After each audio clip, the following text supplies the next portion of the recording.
See,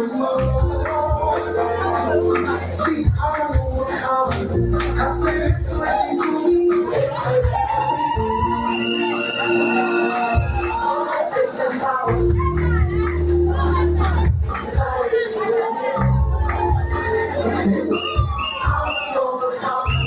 I said it's ready for love. All my sins and power.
C'est comme ça en place dans la cour là.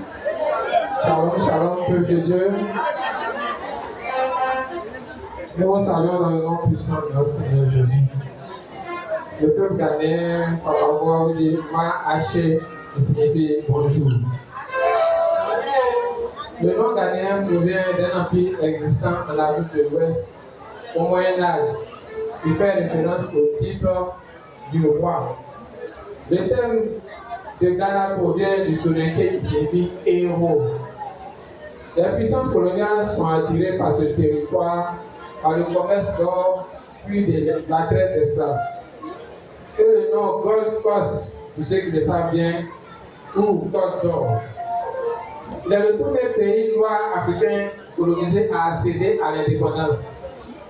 Un de ses premiers actes de souveraineté, le 6 mars 1937, est d'abandonner son nom colonial de Côte de l'Or au profit de son actuel nom Ghana, en hommage à l'Empire du Ghana. Son premier président fut M. Kwame Nkrumah. Le Ghana est situé dans le golfe de Guinée, entre la Côte d'Ivoire, le Burkina Faso et le Togo. Sa capitale actuelle est Accra. Sa superficie est de 238 537 km² et sa population est estimée à plus de 30 millions d'habitants. Son président actuel est John Akufo-Addo. Bien que l'anglais soit la langue officielle, le Ghana recense une quarantaine de langues, dont les principales sont le Wé, le Fanti et l'Aoussa, et près d'une centaine de dialectes locaux. Une autre manière de montrer son appartenance à une certaine ethnie est la pratique de la scarification qui est encore utilisée dans l'ensemble du Ghana, pas uniquement en milieu urbain. Je veux dire que la scarification, ce sont des entailles que l'on fait sur les parties du corps. Il y a 4 groupes ethniques dans le pays. Les Akrans, qui sont majoritaires à 52%, les Molé, Tagbani, 15%, les Ewe, 11%, et les Gardani, 7,8%. Une société à dominance matrilinéaire régime d'organisation sociale dans lequel la femme joue un rôle prépondérant. Le rôle de la femme y est très primordial. Au sein de la société ashanti, le roi connu sous le titre de Asante gouverne de manière traditionnelle, mais la transmission du pouvoir royal suit un chemin marqué linéaire, unique. Selon cette coutume, le roi est désigné sur la base des recommandations de la reine-mère, soulignant ainsi l'autorité et l'influence significative des femmes dans la succession royale. La reine-mère Ashanti, jouissant d'une liberté exceptionnelle et d'un statut élevé, détient des droits et des responsabilités qui transcendent les normes conventionnelles. Elle a le privilège de maintenir des relations extra-conjugales, même dans le cas du mariage, illustrant son autonomie et son rang distingué. En tant qu'arbitre utile en matière de justice, la reine-mère préside sa propre cour, composée exclusivement d'hommes pour trancher les litiges avec autorité et discernement. Place maintenant aux vêtements traditionnels en pays Adam. Le tissu du kente ou kita est de manière intime liée à l'histoire du Ghana, l'Empire ou la Confédération Ashanti. Le mot kente qui signifie palier vient du dialecte Akan ou Ashanti également appelé Wempoma ou pain tissé. Les motifs en tissu. Kente varient, les dessins, les couleurs et les motifs ont chacune une histoire particulière, couleur et signification. Le noir qui signifie la maturité, vieillissement, énergie spirituelle intensifiée. Le bleu est la paix et l'harmonie, bonne fortune et l'amour. L'or, la royauté et la richesse, la pureté spirituelle. Le vert, la végétation, plantation, récolte poisson en bonne santé.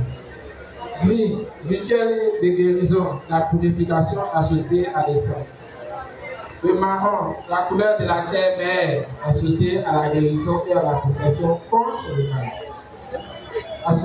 Le rose, associé à l'essence féminine de la vie, calme, douceur et tendresse. Le rouge, association politique et spirituelle, effusion de sang riche, sacrificiel et mort.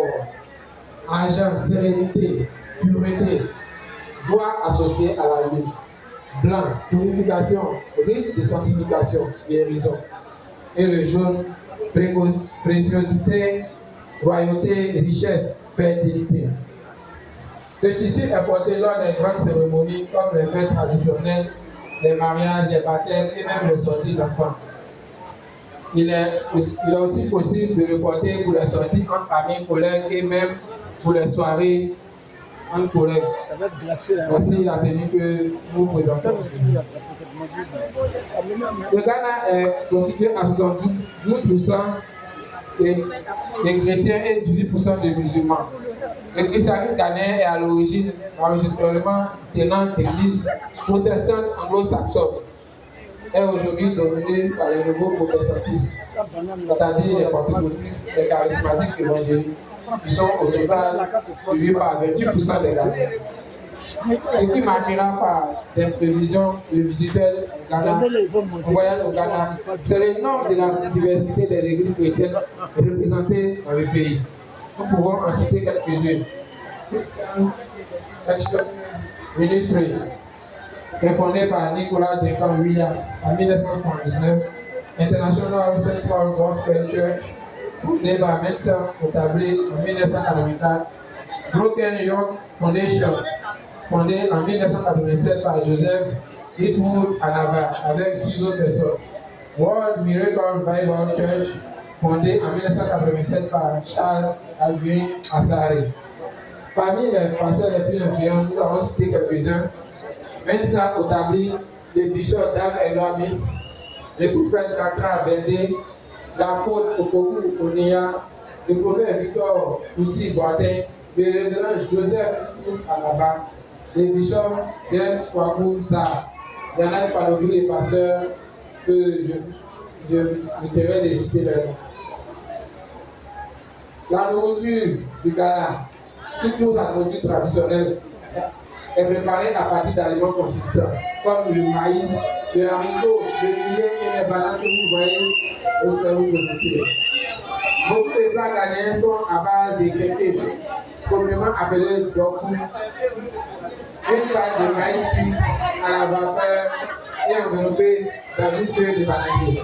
C'est juste pour présenter un peu les mets en pays ghanéen. Juste pour vous présenter. La dégustation se fera après. Il est souvent accompagné de poivre, d'oignons et de poissons frits ou fumés. Un des plats typiques du pays ghanéen est le foufou, à base de pâtes d'igname, avec la tête de manioc. Ajoutez le coton blé à base de feuilles de carreaux, accompagné de bananes, plantains ou de bouillie. Et puis c'est les conseillers qui font ça. Voici un peu présenté le peuple ghanéen par la voix. La tribu, je vais vous dire, est là, c'est qui signifie merci.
merci.